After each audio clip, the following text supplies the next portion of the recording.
इश्क के door part 11। पिछले भाग में हमने देखा तिथि और विद्युत की शादी की बात शुरू हो गई। अब आगे। अगला दिन सुबह के समय स्थिति अपनी बाइक पर सवार तेजी से पुलिस स्टेशन की ओर बढ़ रही थी। उसने काली जींस और हल्के नीले रंग की शर्ट पहनी थी। बाल खुले थे और चेहरे पर वही आत्मविश्वास की चमक। सिग्नल पर पहुंचते ही एक भयानक जाम का सामना हुआ। उसने पहले 5 मिनट इंतज़ार किया, लेकिन जब ट्रैफिक टच से मस नहीं हुआ तो उसने कुछ गड़बड़ महसूस की। वो तुरंत बाइक को साइड में खड़ी करती है, स्टाइल में हेलमेट उतारती है। उसकी चाल, उसकी मौजूदगी ही लोगों की उसकी ओर खींच रही थी। वो तेज़ कदमों से आगे बढ़ती है और जैसे ही सबसे आगे पहुंचती है, एक कार जिसके काले शीशे थे, उसके सामने एक लड़की चिल्ला रही थी, एवी सुनो ना, बस एक बार रिप्लाई कर दो एवी। स्थिति रुकती है। उसकी आंखें लड़की को गौर से देखती हैं। ये लड़की सिर्फ एक जवाब के लिए पूरा ट्रैफिक रोके खड़ी है। वो आगे बढ़ती है और लड़की से कहती है, हेलो मैडम, ये आपका घर नहीं है, ये रोड है। इतनी भीड़ लगी है और आप यहाँ ड्रामा कर रही है। लड़की अड़ जाती है, नहीं जाऊंगी जब तक एवी जवाब नहीं देगा। स्थिति गहरी सांस लेती है और पीछे घूमती है। तभी उसकी नज़र कार के शीशे पर पड़ती है। भीतर कोई चेहरा छुपने की कोशिश कर रहा था। आंखें छोटी कर स्थिति धीमे कदमों से ड्राइवर साइड की ओर जाती है। खिड़की पर दस्तक देती है, गाड़ी से बाहर आइए अभी। दरवाज़ा खुलता है और सामने आता है अथर। स्थिति उसका चेहरा देख मुस्कुराते हुए बोलती है, मैं भूल कैसे गई कि जहाँ भी कुछ अजीब हो रहा हो वहाँ मिस्टर पार्किंग तो ज़रूर होंगे। तभी पीछे से हॉर्न की आवाज़ तेज़ हो जाती है। स्थिति पलटकर दोनों को कहती है, अब आप दोनों गाड़ियाँ साइड में लगाई, बात करनी है। अथर झेपते हुए बोलता है, रश, गाड़ी हटाओ, सामने से जाम लग रहा है। रसिका, जो अब तक पूरे स्टाइल में थी, कहती है, पहले जवाब दो फिर हटाऊंगी। अथर हार मानते हुए कहता है, ठीक है, पहले गाड़ी हटाओ। दोनों अपनी अपनी कार साइड में लगाते हैं। स्थिति सामने आकर पूछती है, अब बताइए मिस्टर पार्किंग, ये सब क्या हो रहा था? अथर झिझकते हुए बोला, एक्चुअली ये मेरी बचपन की दोस्त है रसिका। आज ही अमेरिका से आई है भैया की शादी में शामिल होने के लिए। स्थिति उसकी ओर संदेह भरी नज़र से देखती है और पूछती है, ये जो ट्रैफिक जैम करवाया है उसका कोई खास कारण? रसिका बीच में बोलती है, हाँ बहुत बड़ा कारण है, पर आपको क्यों बताऊं? स्थिति ठंडी मुस्कान के साथ कहती है, आपने ट्रैफिक नियम तोड़े हैं। रसिका हंसते हुए बोली, अरे क्या फ़र्क पड़ता है, अगर कोई पुलिस वाला आता तो उसे 2000 रुपये दे देती, मामला वहीं ख़त्म। ये सुन स्थिति की भौहें तन जाती है और वो कहती है, ओह तो आप पुलिस वालों को खरीद लेती हैं। अथर तुरंत समझ गया था कि मामला बिगड़ सकता है। वो रसिका को इशारे से चुप रहने को कहता है, लेकिन रसिका कहाँ रुकने वाली थी। रसिका स्थिति से कहती है, अगर कभी तुम्हें पुलिस पकड़ लेना तो मुझे बता देना, अथर्व को यहाँ सब जानते हैं। स्थिति अथर्व की ओर देखते हुए कहती है, वाह, तो यहाँ आपकी इतनी पकड़ है? अथर्व नजरें चुराते हुए कहता है, रश बस करो यार प्लीज। रसिका मुंह बनाकर बोलती है, ये कौन सा पुलिस वाली है जो तुम बार बार चुप हो जाओ कह रहे हो? रसिका अपनी बात पूरी करते हुए स्थिति से कहती है, अथर पुलिस वालों को जेब में रखकर घूमता है। अब स्थिति गुस्से में आंखें छोटी कर अथर को देखती है। अथर रसिका का मुंह पकड़ते हुए कहता है, चुप हो जाओ मेरी माँ, वरना हम दोनों को जेल में जाना पड़ेगा, क्योंकि ये डीसीपी है, यहाँ की डीसीपी स्थिति अवस्थी। ये सुनते ही रसिका के होश उड़ जाते हैं। वो मुस्कुराने की असफल कोशिश करते हुए बोलती है, हाँ अरे मैं तो मजाक कर रही थी। स्थिति उसकी ओर देखकर गंभीर स्वर में बोली, मजाक में पूरा शहर रोक दिया आपने? रसिका हंसते हुए कहती है, हाँ प्रपोज कर रही थी, लेकिन ये जवाब ही नहीं देता। स्थिति अथर की ओर देखकर मुस्कुराते हुए कहती हैं, हाँ कर दो मिस्टर पार्किंग, क्या पता कल इससे बड़ा कांड कर दे तुम्हारी दोस्त। इतना कहकर वो अपनी बाइक उठाती है और वहाँ से चली जाती है। अथर वहीं खड़ा रह जाता है। स्थिति के जाते ही उसका चेहरा उदास हो जाता है। मन ही मन सोचता है, क्या स्थिति को मुझसे कोई फर्क नहीं पड़ता? क्या वो मेरे लिए कुछ महसूस नहीं करती? अथर रसिका से घर चलने को कहता है। वहीं रसिका अब तक चुप थी और दोनों अपनी कार में बैठकर निकल जाते हैं। लेकिन अथर्व का मन स्थिति की कही हर बात में उलझा हुआ था। रसिका जब अथर्व के घर पहुंचती है तो उसका चेहरा खुशी से खिल उठा। पूरा सूर्यवंशी परिवार उसे देख बेहद खुश था, खासकर विद्युत, जिसे वो बचपन से राखी बांधती आई थी। उसे देखकर बेहद भावुक हो गया। विद्युत मुस्कुराते हुए बोला, थैंक यू सो मच आने के लिए, मैं सच में तुझे बहुत मिस कर रहा था। रसिका अपनी शरारती मुस्कान के साथ बोली, अच्छा जी, और अब तक फोटो तक नहीं दिखाई भाभी की, ऊपर से मक्खन लगा रहे हो। विद्युत हंसते हुए बोला, अरे तुझे तो मैं पर्सनली मिलवाऊंगा, चल अभी आराम कर ले। रसिका सबसे मिलकर अपने कमरे में चली गई। दूसरी तरफ अथर्व उदास से चेहरे के साथ ऑफिस निकल ही रहा था। तभी विद्युत ने उसे रोकते हुए कहा, रुको, मैं भी साथ चलूंगा। दोनों भाई कार में बैठ गए। विद्युत ने पूछा, अब बताओ क्या बात है, मूड इतना डाउन क्यों है?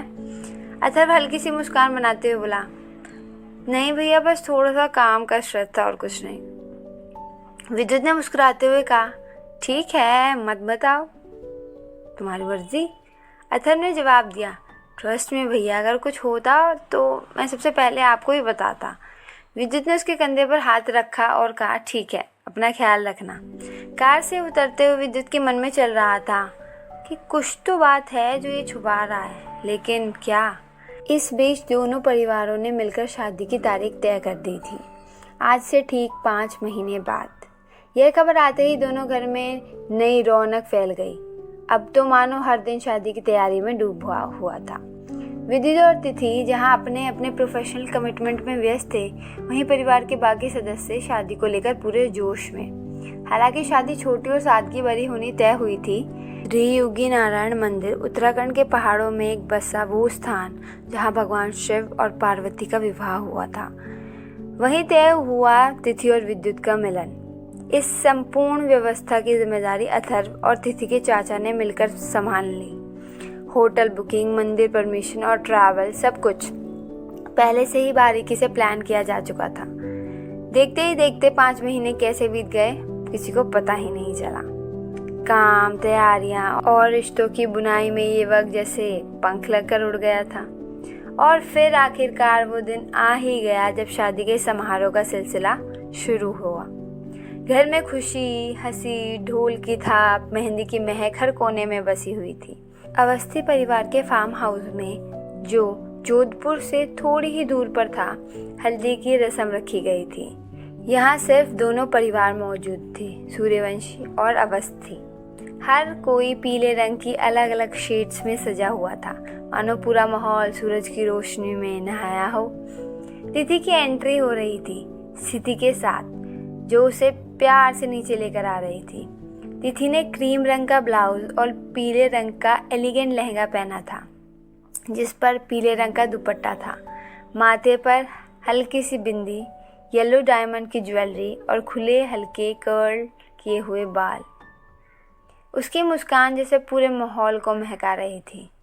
स्थिति, जो आज पहली बार पारंपरिक अंदाज में पीले रंग की प्री स्टिच साड़ी, छोटे डायमंड इयररिंग्स, एक हाथ में ब्रेसलेट और खुले बाल में थी, उसका रूप देखकर अथर्व की सांसें थम सी गई थी। दोनों भाइयों ने पहना था येलो कलर का कुर्ता, जिसमें वो बेहद स्टाइलिश लग रहे थे।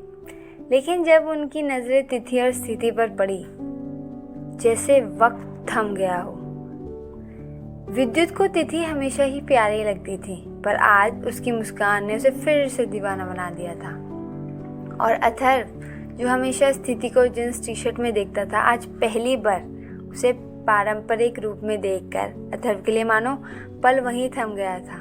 दिल में जोर जोर से धक धक होने लगी थी। पीछे से आती है रसिका, जिसने पहना था येलो क्रीम का स्टाइलिश काफ्तान। वो दोनों भाइयों को कोहनी मारते हुए हंसते हुए कहती है, भैया आपकी पसंद तो एकदम क्लास है, मतलब एक ही नज़र में होश उड़ा देने वाली। जैसे ही तिथि नीचे आई, उसको हल्दी लगाने के लिए बैठाया गया और विद्युत को भी हल्दी लगाने के लिए बैठा दिया गया। एक तरफ तिथि को हल्दी लग रही थी, दूसरी तरफ विद्युत को। दोनों की नजरें एक दूसरे को ढूंढती रहती और जब भी मिलती एक छोटी सी मुस्कान मानो सब कह जाती। स्थिति, अथर्व, रसिका और पूरे परिवार ने मिलकर हल्दी लगाई। सबके चेहरे पर खुशी थी, लेकिन तिथि और विद्युत के चेहरे पर कुछ और था, एक शांत, सौम्य और प्रेम का एहसास। हल्दी के छींटे, ढोल की ताल और बीच बीच में हंसी के फव्वारे, ये रस्म सिर्फ रस्म नहीं थी, ये दो परिवार के मेल का असली रंग बन गई थी। शाम का समय हो चुका था। हल्दी की रस्म का सुनहरा रंग अभी तक सबकी हथेलियों और कपड़ों में समाया हुआ था, लेकिन अब बारी थी मेहंदी की रात की। एक और रंग, एक और रस्म जो हर रिश्ते में थोड़ी शरारत, थोड़ा प्यार और बहुत सारी यादें भर देती है। मेहंदी की थीम थी लेवेंडर कलर। ये फंक्शन भी अवस्थीज के फार्म हाउस में शाम 6 बजे के करीब शुरू किया गया। क्योंकि सिर्फ घर के लोग थे, इसलिए मेहंदी में रंग जमाने के लिए डेकोरेशन में थोड़ा बदलाव किया गया। पूरे हॉल को हल्की लेवेंडर लाइट्स और पर्पल ऑर्किड फूलों से सजाया गया था। माहौल में गुनगुनाती खुशबू और नर्म रोशनी थी, जैसे पूरी शाम कुछ नज़ाकत ओढ़कर आई हो। सभी ने थीम के अनुसार बैंगनी और जामुनी रंग के परिधान पहन रखे थे। महिलाएं सिल्क और नेट की सुंदर साड़ियाँ और अनारकली सूट में सजी थी, तो पुरुष इंडो वेस्टर्न और कुर्तों पजामा में बेहद आकर्षक लग रहे थे। इस बार मेहंदी को और दिलचस्प बनाने के लिए स्थिति और उसके चचेरे भाई अद्विक ने एक मज़ेदार गेम प्लान किया था। 2 बाउल्स रखे गए थे, एक में लड़की वालों का नाम की चिट्ठी थी और दूसरे में लड़के वालों के। लड़की वालों को लड़के वालों के बाउल से चिट उठानी थी और लड़के वालों को लड़की वालों के बाउल से। हर कोई बारी बारी से एक चिट उठाएगा और जिसका नाम निकला वो एक दूसरे के हाथ पर मेहंदी लगाएगा। और ट्विस्ट ये है, जिस जोड़ी की मेहंदी सबसे सुंदर होगी उसकी एक इच्छा सबको माननी पड़ेगी। सभी हंसी ठिठोली में शामिल हो गए। सबसे पहले विद्युत के दादाजी ने चिट उठाई। सामने निकला तिथि के पापा का नाम। हंसी के ठहाकों के बीच दोनों सज्जन एक दूसरे को मेहंदी लगाने बैठे और हॉल हंसी से गूंज उठा। इसके बाद तिथि के दादाजी को मिली विद्युत की चाची और उनका चेहरा तो संकोच से भर उठा। फिर एक एक कर सभी ने चिट्ठी उठाई और एक के बाद एक दिलचस्प जोड़ियां बनती गई। अद्विक को जो चिट मिली उसमें रसिका का नाम निकला। रसिका मन ही मन बोली, हे भगवान, इस बच्चे ने तो मेरा हाथ का नक्शा ही बिगाड़ देना है। लेकिन खेल का हिस्सा थी तो मुस्कुराकर बैठ गई और अद्विक ने पूरी मासूमियत के साथ उसके हाथ पर एक आड़ा तिरछा डिजाइन बनाना शुरू कर दिया। रसिका धीरे से बुदबुदाई, ये गेम रखा भी तो क्यों, और रखा तो मेरी जोड़ीदार ये बच्चा ही क्यों। अब बचे थे सिर्फ 2 नाम, स्थिति और अथर। अथर ने चिट उठाई और मुस्कुराते हुए जोर से नाम पढ़ा, स्थिति। उसकी आंखों में चमक थी। उम्मीद थी कि आज वो उसके हाथ पर मेहंदी लगाएगा। लेकिन तभी स्थिति ने शांत स्वर में कहा, आई एम सॉरी, मैं इस गेम का हिस्सा नहीं हूँ, मुझे मेहंदी पसंद नहीं है। स्थिति की बात सुन हॉल में सन्नाटा छा गया। अथर जो दिल ही दिल में एक छोटा सा सपना सजोए खड़ा था, बिना कुछ कहे चुपचाप चिट वापस बाउल में रखकर वहां से जाने लगा। तभी पीछे से रसिका चिढ़ाते हुए बोली, तो इसका मतलब ये हुआ कि लड़के वाले जीत गए। गेम की शुरुआत में ही कहा था ना, जिसका नाम बाउल में है वो खेल से बाहर नहीं हो सकता। अद्विक ने मासूमियत से स्थिति की ओर देखा और कहा, अरे दीदी, बस खेल ही तो है, क्या फर्क पड़ता है पसंद नापसंद से, प्लीज लगवा लो वरना हम हार जाएंगे बिना खेले। स्थिति की आंखें अब तिथि की ओर गई। तिथि ने धीमे से मुस्कुराकर सिर हिलाया, जैसे कह रही हो, लगवा लो ना मेरे लिए। स्थिति हल्की सांस लेकर बोली, ठीक है, मैं तैयार हूँ। अथर्व जो जाते जाते उदास था, एक पल में जैसे वापस जी उठा। उसने मन ही मन ठान लिया, क्या हुआ, अगर उसे अभी मेरे लिए कुछ महसूस नहीं होता, मैं कोशिश करता रहूँगा, शायद एक दिन वो मेरे लिए फील करने लग जाए। सभी एक दूसरे को उल्टी सीधी टेढ़ी मेढ़ी मेहंदी लगाने में मस्त थे, लेकिन सबसे सुंदर मेहंदी बनी तिथि की दादी और विद्युत की माँ के हाथों पर, जो एक दूसरे को स्नेह और हंसी के साथ रंग रही थी। दूसरी ओर अथर ने सबसे पहले स्थिति के हाथ पर मेहंदी लगाई। जब स्थिति ने हाथ उठाकर अपनी मेहंदी देखी, उसकी आंखें नम हो गई, क्योंकि अथर ने उसके हाथ पर एक खूबसूरत दिल बनाया जिसमें लिखा था, आंखों की चमक, पलकों की शान हो तुम, चेहरे की हंसी, लम्हों की मुस्कान हो तुम, धड़कता है दिल बस तुम्हारी आरज़ू में, फिर कैसे ना कहूँ मेरी जान हो तुम, प्यारी दी। स्थिति जो अभी कुछ पल पहले मेहंदी को बोझ समझ रही थी, अब उसी मेहंदी को अपनी आंखों में बसा रही थी। फिर वो मुस्कुराकर बोली, अब मेरी बारी। स्थिति ने अथर्व के एक हाथ पर छोटा सा हंसता हुआ चेहरा बनाया और उसके नीचे लिखा मिस्टर पार्किंग, और दूसरे हाथ पर लिखा गर्म दोपहर की ठंडी शाम हो तुम, मेरे दिल का सुकून, मेरे जज्बातों का आराम हो तुम हो तो सब कुछ है जिंदगी में, मेरी खुशियों का दूसरा नाम हो तुम, भैया।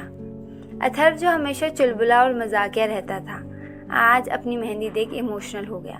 अथर्व और स्थिति दोनों एक दूसरे की तरफ मुंह पर मुस्कान लिए और नम आंखों के साथ देख रहे थे, बिना कुछ कहे लेकिन बहुत कुछ महसूस करते हुए। अब सबकी मेहंदी लग चुकी थी। अब तिथि और विद्युत को देखना था कि किसकी मेहंदी सबसे बेस्ट है। सभी की मेहंदी देखने के बाद जब स्थिति और अथर्व की मेहंदी देखी गई तो तिथि और विद्युत की आंखें भर आई। उन हाथों पर सिर्फ डिजाइन नहीं बल्कि एक भाई और बहन का अटूट प्रेम, समर्पण और भावनाओं की पूरी कहानी उकेरी हुई थी। विद्युत और तिथि शब्दों के बिना ही दोनों को गले लगा लेते हैं। जब सभी उन दोनों की मेहंदी देखते हैं सब खुश हो जाते हैं और तिथि और अथर्व की मेहंदी को कंपटीशन का विनर घोषित कर दिया जाता है। संगीत बजता है, सब नाचते गाते हैं, हंसते गले मिलते एक एक कर अपने कमरों में लौट जाते हैं, क्योंकि अगली सुबह उन्हें निकलना था एक पवित्र सफर की ओर, उत्तराखंड त्रियुगी नारायण की ओर। आगे क्या होगा ये जानने के लिए हमारे साथ बने रहिए।